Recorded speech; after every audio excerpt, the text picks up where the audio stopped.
K.Rob, how we doing, man? Yo, good, real good, man. Yeah, man. Welcome to HopeJamz, man. Your first time on UK radio. How you doing tonight? Yeah, I'm feeling good.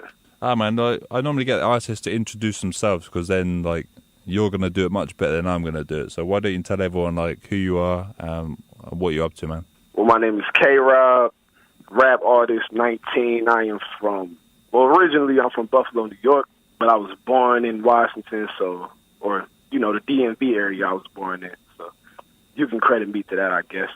But yeah, just been rapping since I was 10, 11, roughly.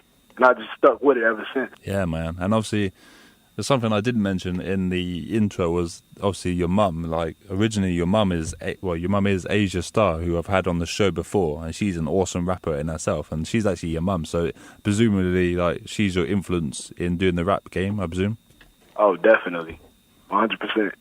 Yeah, man. I mean, your mum's a super fluent, hot rapper. Like, she can go bar for bar. I saw one thing where you guys were in a car rapping, and it was like, first of all, I didn't know you were mother and son, so I thought like something else. But it was, I couldn't believe it when I heard that she was your mum anyway. But she can go bar for bar with you, can't she? Oh, definitely. That's Queen B right there. I can't believe that, and that's So, but would you say that she's your biggest influence in like you doing music with your life now? Yeah, she's the whole reason I wanted to do this. Nice. And did you grow up like in the studio with her? Yeah, I did. It's times where she's taking me to the studio and telling me to be quiet because like she'd hear me through the mic, so they'd have to start over and do another take. Like, oh yeah, I grew up in the studio basically. Whoa, that's amazing, man. So from what age were you like the youngest you can remember you in the studio with her? 4. 4 years old, man. 4 years old. Yeah, no wonder. She must have been like stopping like constantly, man. Man. So yeah, man, it was dope. Yeah, man. So we're gonna get into your music, man. First record is I've actually played this record a few times on the radio before. It's the Yup Yup tune. Tell us about it, man. All right, well, crazy backstory. I'm 19 now. Like I've been out of high school for a year now. So I made this record like 2 years ago. And I just put it out on SoundCloud, and probably in a month or two, it got like 2,000 plays. I wasn't expecting that.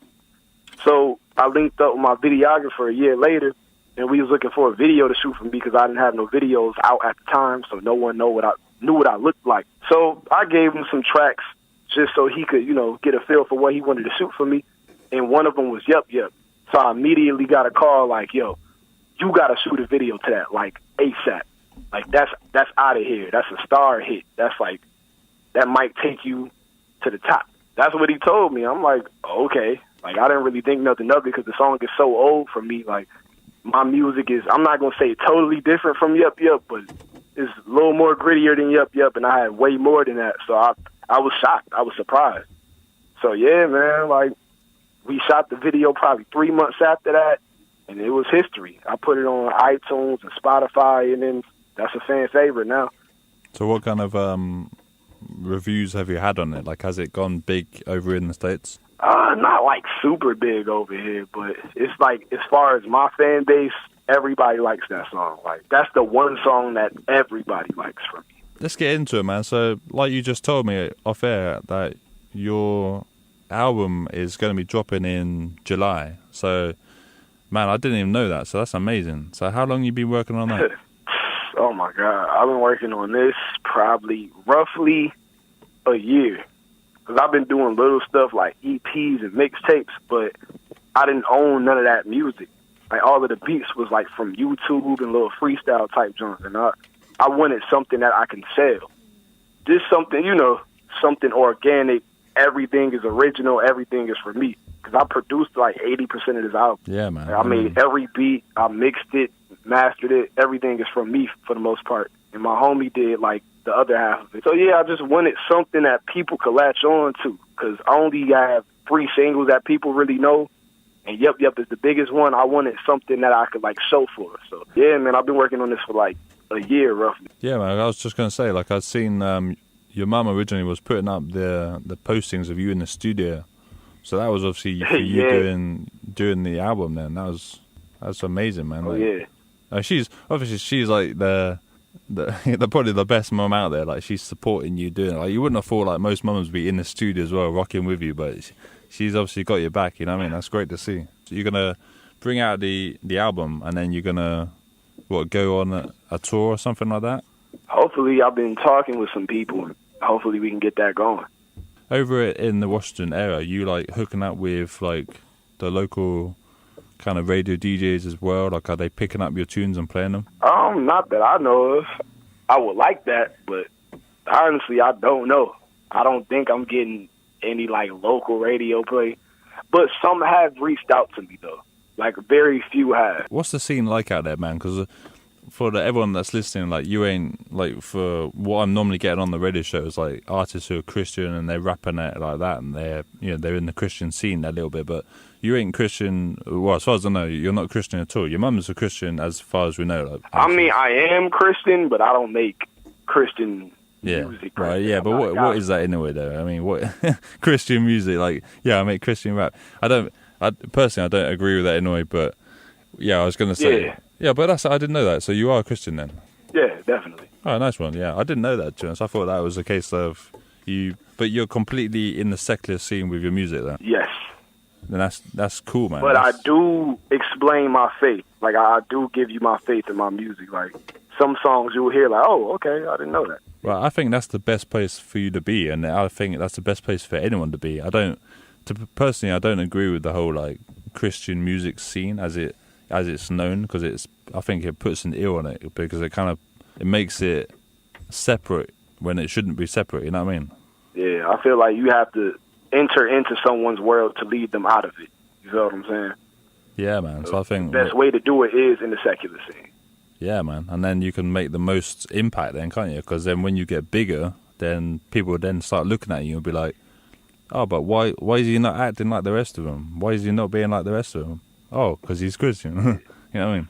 Yeah, definitely. Yeah, man. So that's great, man. So the secular scene in Washington, D.C., man. Tell us about that. Well, I can give you a little bit, because like I said, I was back and forth from DMV to Buffalo to DMV, but like I said, originally I'm from Buffalo. I can give you that scene. It's like DMV scene, DC, Maryland, Virginia. All I know really is like it's real locked in. Like the people that's in the music scene knows everyone. Like everybody knows everybody. I know that much. And what's it like in terms of getting your music across? Do you like have to go into the clubs, or is it quite hard to get into it?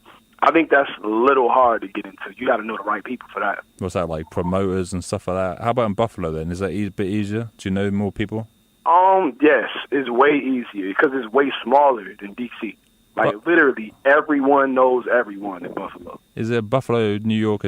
Am I right in saying? Honestly, my geographics aren't great, but is Buffalo, New York? Is it kind of like used to be like a mining area or something? Oh, you said a mining area? Yeah. I heard that before. I wouldn't be mistaken if it was. I heard it was like a mining area towards the South towns, yeah. Yeah, that's what I thought. Every time I heard Buffalo, it's kind of out in the sticks a bit, isn't it? Yeah, it's like the outskirts of like, it's not, a lot of people think it's New York City, but you're wrong if you think that. It's nothing like New York City. New York State, it's like upstate. Yeah, it's literally like out in the kind of desert to the outback or something. Yeah. What's the weather like out there? Like freezing cold? Oh yeah, it's really cold. Like right now, it's not cold. Like it's the summer, so it's hot and dry, and it'll get like weird sometimes. It might rain a little bit, but for the most part, it's good right now. But in the winter, it's horrible. It's really snow and yeah, it's crazy. Last winter I heard was real good though. Well, I can imagine. I mean, New York has crazy winters like UK, man. But anything is UK is more like heavy rain all the time. Cold. Yeah, man. Cold, like cold to your bones kind of cold, man.